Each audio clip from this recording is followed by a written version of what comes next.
Friends, welcome to Geetha's lifestyle. ఇవాళ మన కిచెన్లో పాలకూర చికెన్ ఎలా తయారు చేయాలో నేర్చుకుందాం.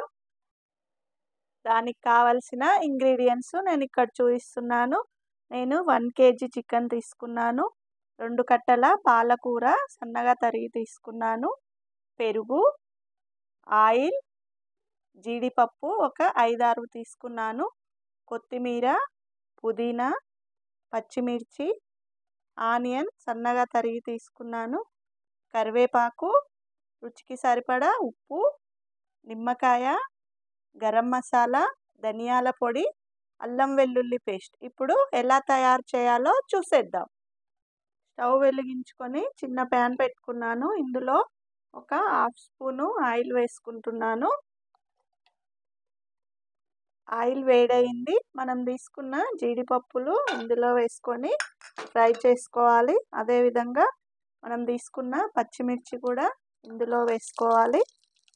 ఇది మంచిగా కుక్ అయ్యాక కొద్దిగా పాలకూర పెట్టుకుందాము. చూడండి, ఆయిల్లో జీడిపప్పు, పచ్చిమిర్చి మంచిగా ఫ్రై అయ్యాయి. ఇప్పుడు మనము కడిగి తీసుకున్న 2 కట్టల పాలకూర ఇందులో పెట్టి మంచిగా ఉడికించుకోవాలి.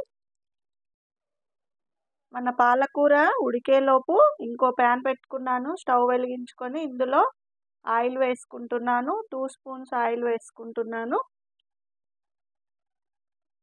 ఆయిల్ వేడి కానిద్దాము. ఆయిల్ వేడైంది. మనం కట్ చేసి తీసుకున్న ఆనియన్ ఇందులో వేసుకుంటున్నాను.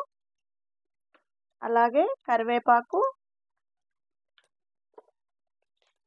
జీలకర్ర, ఆవాలు, పసుపు వీటన్నింటిని బాగా కలుపుకొని మంచి కలర్ వచ్చే వరకు ఫ్రై చేసుకుందాము. చూడండి, మన పాలకూర, పచ్చిమిర్చి, జీడిపప్పు అంతా మంచిగా కుక్ అయింది. ఇప్పుడు దీన్ని స్టవ్ బంద్ చేసి చల్లారనిచ్చి మిక్సీ పట్టుకోవాలి. చల్లారనిద్దాము. చూడండి, మనం వేసుకున్న ఆనియన్ మంచిగా కుక్ అయింది. ఇప్పుడు ఇందులో అల్లం వెల్లుల్లి పేస్ట్ వేసుకొని మంచిగా కలుపుకొని ఒక 1 minute కుక్ చేసుకుందాము. చూడండి, మనం వేసుకున్న అల్లం వెల్లుల్లి పేస్ట్ అంతా కూడా మంచిగా కుక్ అయింది. ఇప్పుడు మనం కడిగి తీసుకున్న చికెన్ ఇందులో పెట్టుకొని మంచిగా కలుపుకోవాలి. చూడండి, చికెన్ వేసుకొని కలుపుకొని 5 minutes మూత పెట్టి తీసాను. ఇప్పుడు మనము ఉడికించి పేస్ట్ చేసుకున్న పాలకూర పేస్ట్ని వేసుకొని ఇందులో కలుపుకోవాలి. ఆకుకూరను ఉడికించుకున్నప్పుడు మూత పెట్టకుండా ఉడికించుకోండి. ఏ ఆకుకూర అయినా మూత పెట్టకుండా ఉడికించుకుంటే కలర్ చేంజ్ కాకుండా ఉంటుంది. ఇప్పుడు రుచికి సరిపడా సాల్ట్ వేసుకోవాలి. 1 స్పూన్ మిరియాల పొడి వేసుకుంటున్నాను. ఇప్పుడు అంతా మిక్స్ చేసుకొని ఒక 3 minutes మూత పెట్టి కుక్ చేసుకుందాం. 3 minutes అయింది. మూత తీసాను. చూడండి, మన చికెన్ హాఫ్ బాయిల్ అయింది. ఇప్పుడు మనము పెరుగు వేసుకుందాము. 1/2 కప్పు పెరుగు వేసుకుంటున్నాను. అంతా కలిపి మరొక 2 minutes మూత పెట్టి కుక్ చేసుకుందాం. 3 minutes అయింది. మూత తీసాను. చూడండి, చికెన్ బాయిల్ అవుతుంది. ఇప్పుడు మనము కొబ్బరి పొడి వేసుకుంటున్నాను 1 స్పూను. అలాగే ధనియాల పొడి, గరం మసాలా ఒక 1/2 teaspoon వేసుకుంటున్నాను. వీటన్నింటిని బాగా కలుపుకొని మరొక 2 minutes కుక్ చేసుకుందాము.